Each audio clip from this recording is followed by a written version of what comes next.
Hello guys and welcome back to the channel. In this video, I'm going to show you how you can delete facial verification in Binance. So let's get started. First of all, you're going to simply launch your Binance application and then click on the three horizontal lines at the top left corner. Here, you're going to click on your username and then you're going to click on security. First, you're going to make sure that you have enabled another two-factor authentication.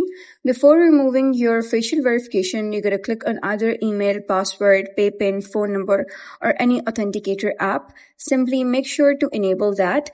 And once that is verified and set up, now you can remove your facial verification.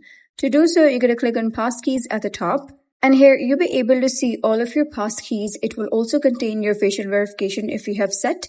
Right next to it, you'll be able to see a dustbin icon. Simply click on that. And then you're going to click on continue here at the bottom right corner.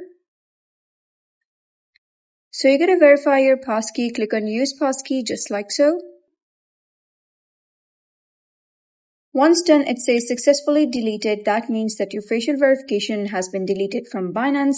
Now, when you log into Binance, you need to verify using your email next time.